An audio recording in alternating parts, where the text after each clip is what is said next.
नमस्कार, स्वागत आहे तुमचं माझ्या YouTube चॅनलवर। आज मी बनवणार आहे पापलेट फ्राय आणि त्याच्यासाठी मी हे साहित्य घेतलंय। मीठ, अद्रक लसूणची पेस्ट, रवा, लाल तिखट, हे कोकम अगूळ आहे, हळद आणि तांदळाचं पीठ। तर सर्वप्रथम आपण मीठ आणि हळद लावून घेऊया। हे मी पापलेट स्वच्छ धुवून घेतले आहे। थोडी हळद,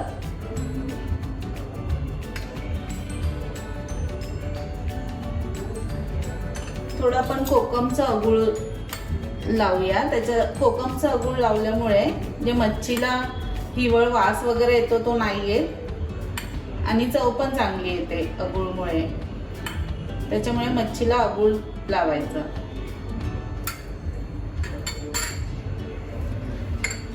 हे लाल तिखट,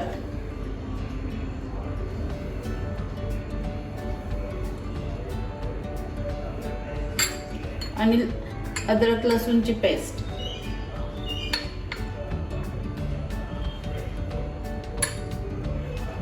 हे व्यवस्थित आपण सगळ्या साईडने मच्छीला लावून घ्यायचं।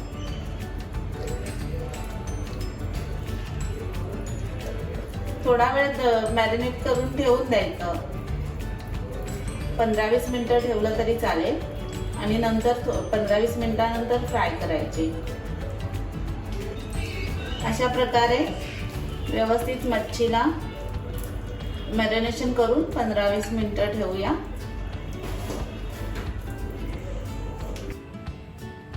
आता 15 मिनिट झाले आहेत। आपलं मच्छीला मॅरिनेशन करून छान मॅरिनेट झाली आहे।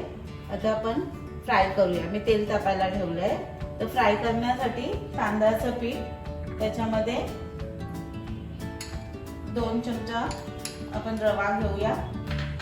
त्याच्यामध्ये थोडंसं मीठ आणि थोडं लाल तिखट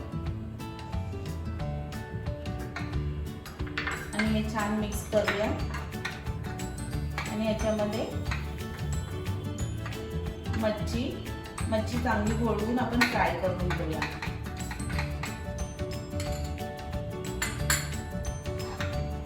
तांदळाचं पीठ आणि रवा लावल्यामुळे मच्छी छान कुरकुरीत होते।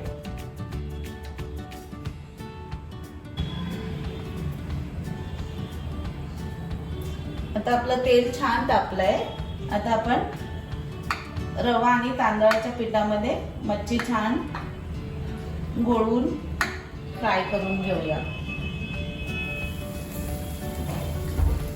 मच्छी तळताना नेहमी मोठ्या गॅसवर, जास्त गॅस स्लो नाही करायचा। मोठ्या गॅसवर छान फ्राय करून घ्यायची तर मच्छी छान कुरकुरीत होते।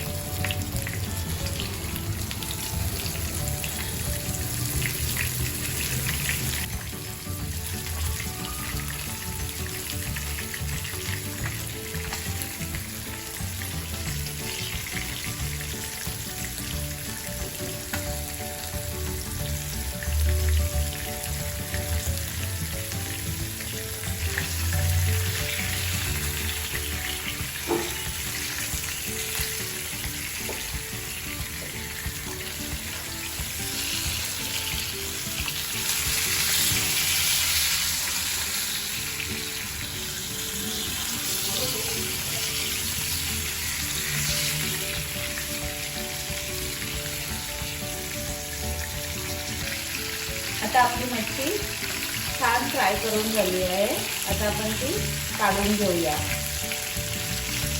छान कुरकुरीत फ्राय झाली आहे।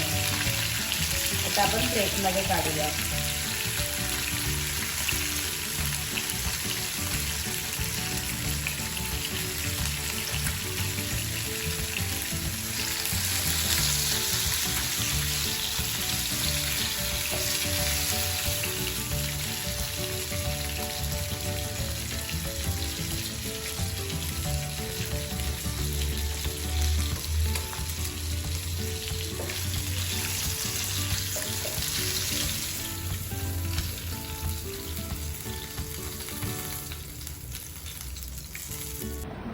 आता आपली पापलेट फ्राय तयार आहे.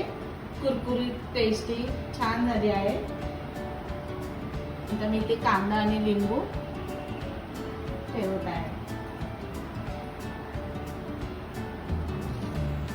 जर तुम्हाला माझी रेसिपी आवडली असेल तर नक्की माझ्या चॅनलला सबस्क्राईब करा, लाईक करा आणि शेअर करा. आणि जर तुम्हाला माझ्याकडून अजून काही रेसिपी हव्या असतील बनवून तर मला जरूर कमेंट सेक्शनमध्ये कमेंट करा. थँक्यू.